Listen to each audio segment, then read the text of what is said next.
Assalamualaikum warahmatullahi wabarakatuh. Yang saya hormati Bapak Arif Himawan Dwi Nugroho dan teman-teman lainnya yang berbahagia. Pertama-tama, marilah kita panjatkan puji syukur kepada Allah Subhanahu wa Ta'ala karena telah memberikan rahmat kesehatan serta keselamatan sehingga kita dapat menyelesaikan tugas presentasi syariah ini.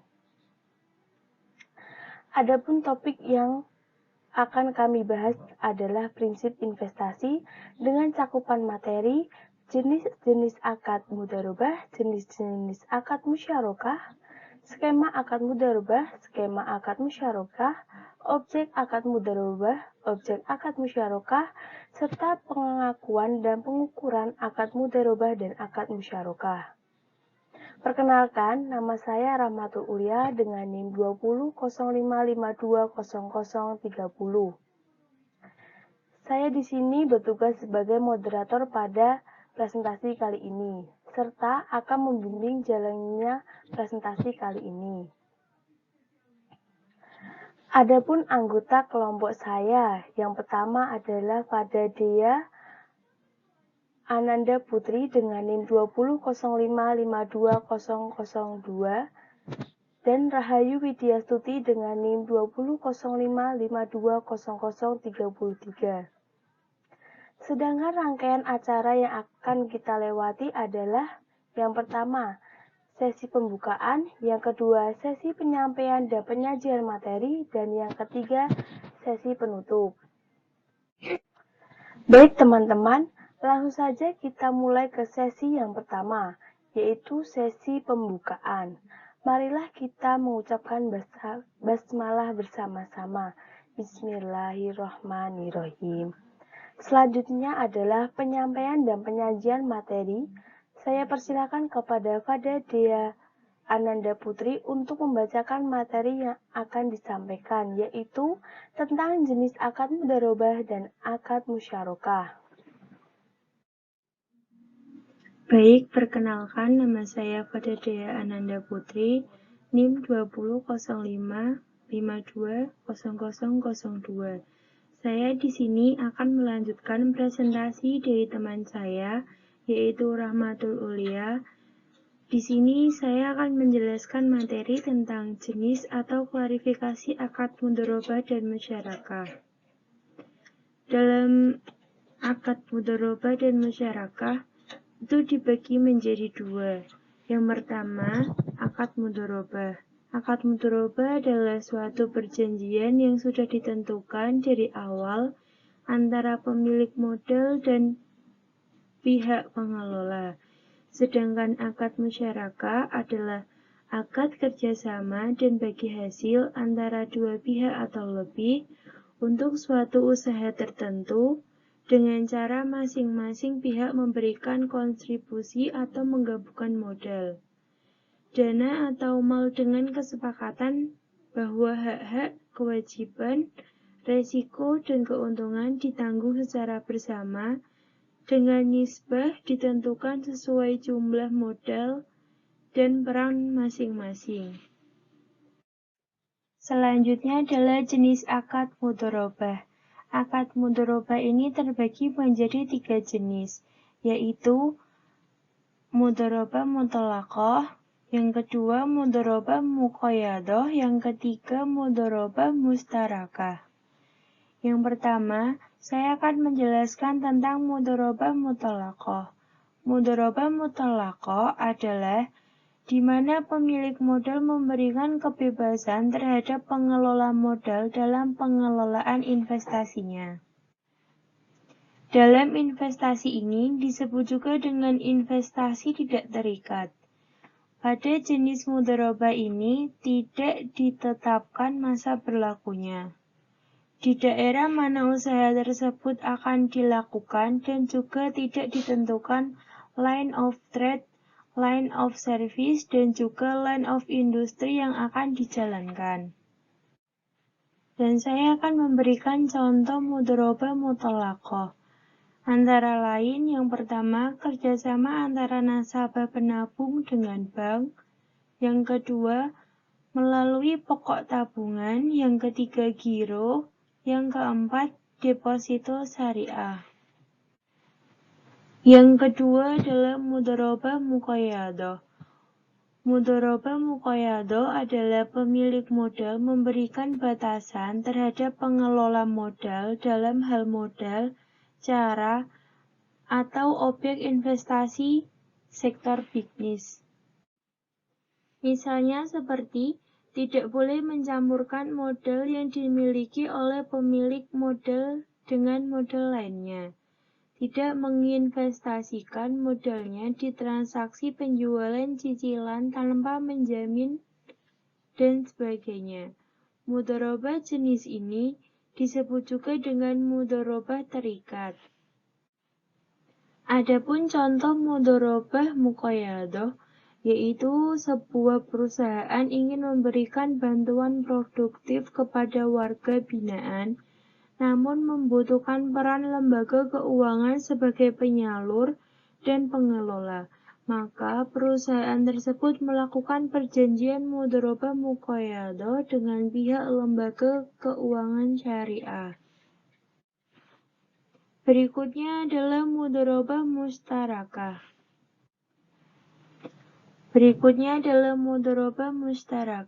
Mudharabah mustarakah adalah di mana pengelola modal menyertakan modal dalam bentuk kerjasama dan investasi. Di awal kerjasama akad yang disepakati merupakan akad mudharabah dengan modal 100% dari pemilik modal. Namun, setelah berjalannya usaha dengan pertimbangan tertentu dan juga kesepakatan dengan pemilik modal, pengelola dana ikut menanamkan modalnya dalam usaha tersebut. Jenis mudharabah ini adalah perpaduan antara akad mudharabah dengan akad mustarakah. Berikutnya saya akan menjelaskan tentang jenis akad musyarakah. Akad musyarakah sendiri terdiri dari dua jenis akad, yaitu syirka al-inan atau Unequal Shares Partnership dan syirka al-mufawadah atau Equally Shares Partnership. Syirka al-inan atau Unequal Shares Partnership adalah kontrak kerjasama antara dua orang atau lebih, di mana setiap pihak memberikan suatu porsi dari keseluruhan dana dan berpartisipasi dalam kerja. Kedua pihak berbagi dalam keuntungan dan kerugian sebagaimana yang disepakati antara mereka. Adapun komponen penyusun syirka al-inan antara lain, yang pertama, dua pihak yang bertransaksi. Yang kedua, objek transaksi atau al-maqud alaih yang meliputi modal dan juga jenis usaha. Yang ketiga adalah perjanjian atau syarat, pembagian keuntungan ataupun kerugian usaha. Dan yang keempat adalah orang yang menjalankan atau disebut dengan amil dan ketentuan upahnya. Adapun contoh syirka al-inan, yaitu Khalid dan Faisal berbagi menjalankan perniagaan burger bersama-sama dan masing-masing mengeluarkan modal 50.000 setiap orang. Perkongsian ini diperbolehkan berdasarkan as-sunnah dan jima sabahah. Disyaratkan bahwa modal yang dibagi adalah berupa uang. Selanjutnya adalah syirka mufawadah. Syirka mufawadah adalah syirka antara dua pihak atau lebih yang menggabungkan semua jenis syirkah di atas, yang meliputi syirka al-inan, abdan, mudharabah, dan wujuh.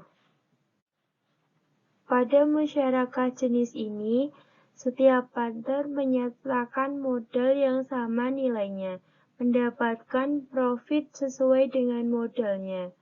Begitu juga dengan kerugian, ditanggung bersama-sama sesuai dengan modalnya. Para ulama dan muzhab Hanafi mengatakan bahwa setiap partner saling menjamin garansi bagi partner yang lainnya. Para ulama ini juga memandang sebagai bentuk partnership yang legal. Sementara partner ulama dari mazhab Syafi'i dan Hanbali memandang bahwa yang dipahami oleh mazhab Hanafi adalah ilegal dan tidak mendasar. Adapun contoh syirkah mufawwadhah adalah si A menjadi pemodal dan berkontribusi modal pada B dan C. Dua insinyur teknik sipil yang sebelumnya juga sepakat bahwa masing-masing akan berkontribusi kerja. Kemudian si B dan si C juga sepakat untuk berkontribusi modal untuk membeli barang secara kredit atas dasar kepercayaan pedagang kepada B dan C. Dari syirkah di atas terdapat syarat dan rukun, yaitu yang pertama saya akan menjelaskan tentang rukun syirkah.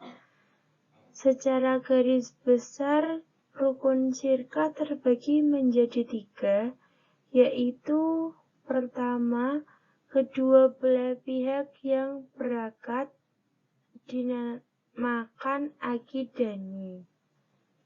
Artinya, persyaratan orang yang akan melakukan akad adalah harus memiliki kecakapan atau ahliyah dan melakukan tasarruf atau pengelolaan harta.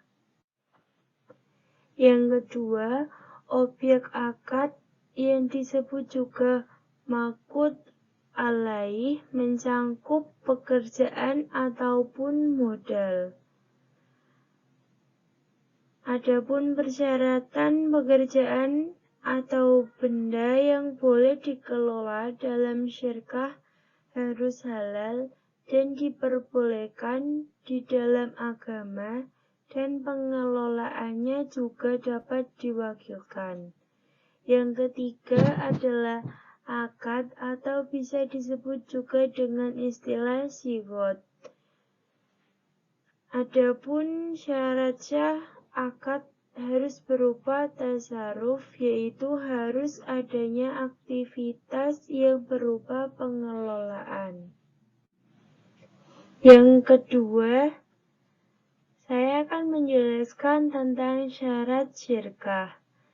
Adapun syarat syirkah terbagi menjadi 3. Yang pertama adalah syarat lafadz atau kalimat akad hendaknya mengandung arti izin untuk menjalankan barang perserikatan. Misalnya adalah salah satu pihak di antara keduanya berkata, kita berserikat untuk barang yang ini dan saya izinkan kau mendapatkannya dengan jual beli dan lain-lain. Dan si pihak lainnya menjawab, saya seperti yang engkau katakan tersebut. Yang kedua adalah syarat untuk membeli anggota perserikatan adalah berakal, balik, merdeka. Yang ketiga adalah syarat dari model perkongsian. Yang ketiga adalah syarat dari model perkongsian. Modal hendaknya berupa uang atau emas, perak ataupun barang yang dapat ditimbang atau ditakar.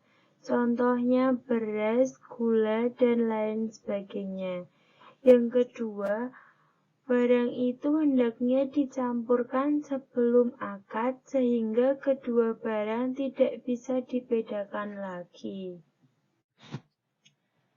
Selanjutnya, saya akan menjelaskan tentang skema mudharabah dan skema musyarokah. Yang pertama yaitu skema mudharabah.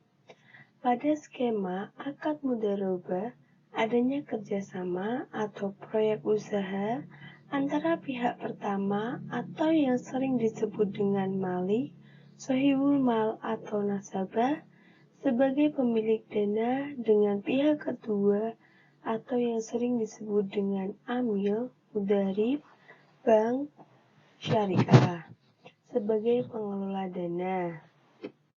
Dengan kesepakatan yang dihitung dengan akad untuk pembagian keuntungan usahanya.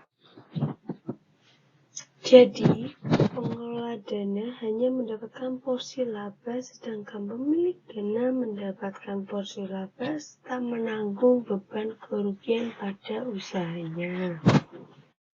Selanjutnya, pada skema mudharabah terdapat skema untuk pembiayaan nasabah dan pembiayaan untuk pegawai. Yang pertama yaitu skema pembiayaan untuk nasabah. Penjelasan pada skema ini yang pertama yaitu nasabah mengajukan pembiayaan kepada bank untuk memperoleh modal usaha. Selanjutnya, bank memberikan modal sebesar 100% untuk dikelola oleh nasabah yang memiliki keahlian tertentu. Setelah itu, ketika akad berlangsung, telah ditentukan proporsi bagi hasilnya. Yang keempat, jika terjadi kerugian ketika menjalankan usaha yang bukan merupakan kelalaian nasabah, maka kerugian ditanggung oleh bank. Yang kelima, setelah proses usaha berjalan, lalu keuntungan dibagi sesuai dengan keuntungan nisbah. Selain itu, nasabah juga mengembalikan modal kepada bank. Selanjutnya, yang kedua, skema pembiayaan untuk pegawai. Penjelasan skema pembiayaan untuk pegawai. Yang pertama, nasabah mengajukan permohonan pembiayaan ke bank melalui bagian pembiayaan. Yang kedua, setelah berkas masuk ke bagian pembiayaan, berkas diserahkan ke bagian surveyor untuk kemudian disurvei. Tujuan survei adalah yang pertama, untuk mengetahui kebenaran identitas nasabah. Yang kedua, untuk mengetahui kebenaran jaminan yang digunakan nasabah dalam mengajukan pembiayaan pengajuan. Selanjutnya, setelah survei dilakukan berhasil, diserahkan ke komite pembiayaan. Komite pembiayaan terdiri dari manajer, surveyor, dan bagian pembiayaan. Tetapi apabila jumlah pembiayaan besar, jumlah komite pembiayaan bisa lebih banyak dan jumlah komite diharapkan ganjil. Selanjutnya, setelah ada rapat dari komite pembiayaan, maka diputuskan pengajuan pembiayaan tersebut. Apabila pembiayaan ditolak, maka berkas pengajuan pembiayaan tersebut dikembalikan kepada nasabah. Dan apabila pengajuan pembiayaan diterima, maka pengajuan pembiayaan akan direalisasi dengan pembuatan akad. Lalu, setelah pembuatan akad selesai dan telah ditandatangani oleh bagian pembiayaan, nasabah, pemohon, dan manajer akad diserahkan ke kasir. Yang terakhir, dari kasir, nasabah akan menerima uang dan kartu angsuran. Kartu angsuran harus dibawa saat membayar angsuran karena kartu angsuran adalah bukti bahwa nasabah telah membayar atau mengangsur. Yang kedua, B. Skema musyarakah. Pada skema akad musyarakah, nasabah mengajukan pembiayaan kepada bank dengan akad musyarakah untuk mendapatkan tambahan modal. Selanjutnya, antara nasabah dan bank saling berkontribusi dalam usaha ini. Dalam hal ini, antara kedua belah pihak saling bekerja sama dalam mengelola usaha, yang mana keuntungannya dibagi sesuai dengan kesepakatan.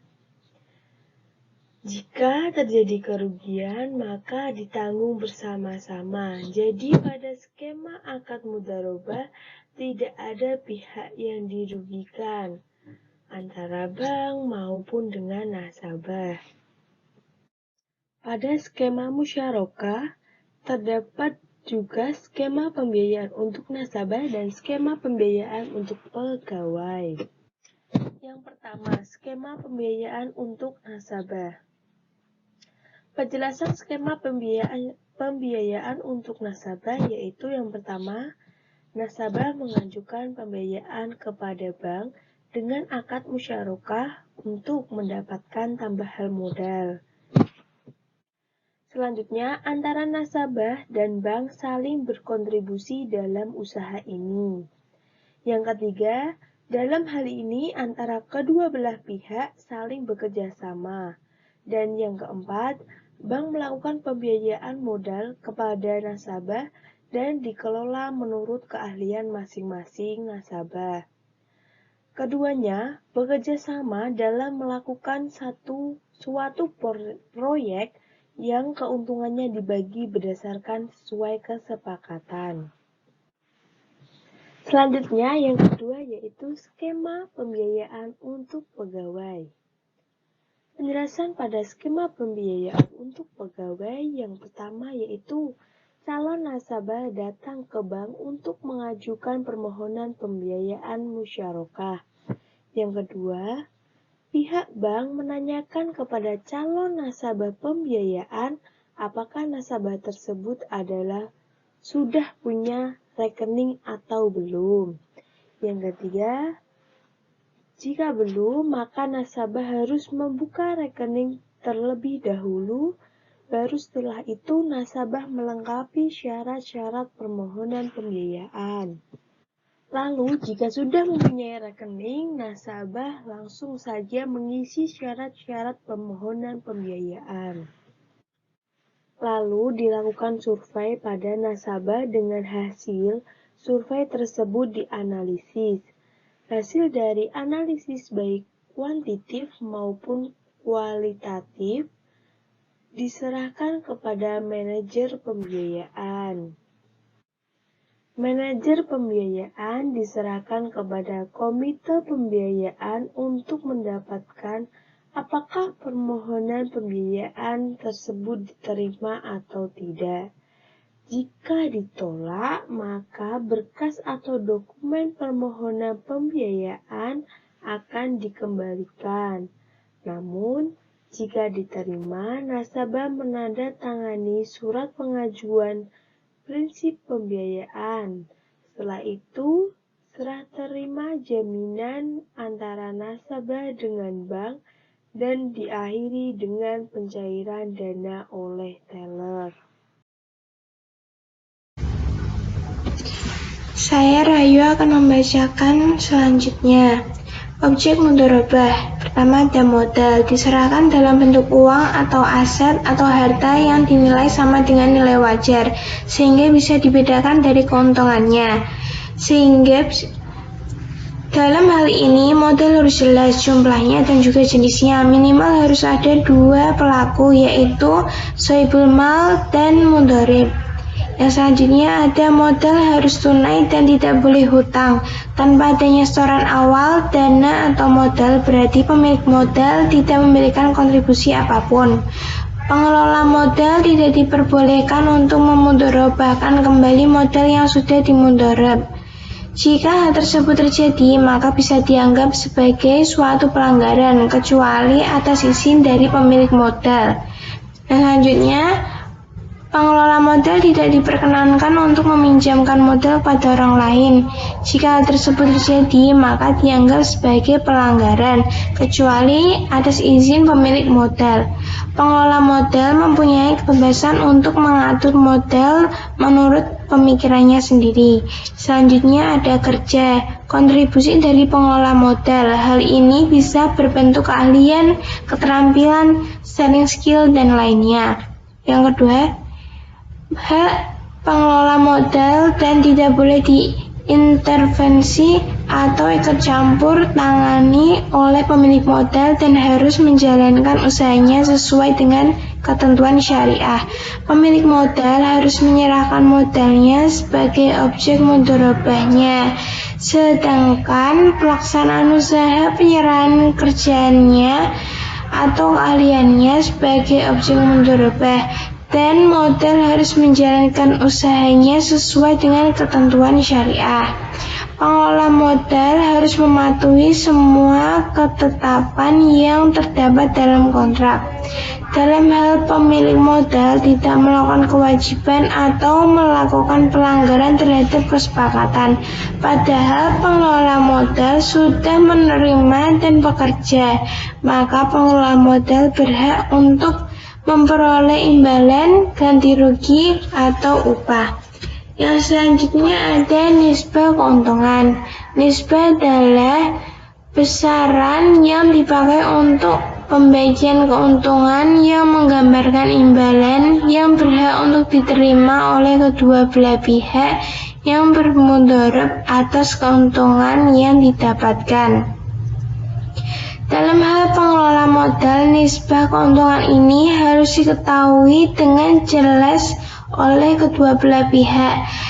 Hal tersebut dengan tujuan untuk mencegah terjadinya perselisihan antara kedua belah pihak dengan cara pembagian keuntungan. Perubahan nisbah keuntungan ini harus disepakati oleh kedua belah pihak. Pemilik modal tidak boleh meminta pembagian keuntungan dari kegiatan usaha dengan menyatakan jumlah nominalnya karena dapat menimbulkan riba. Selanjutnya ada objek musyarakah. Pertama ada modal. Modal yang diberikan harus tunai.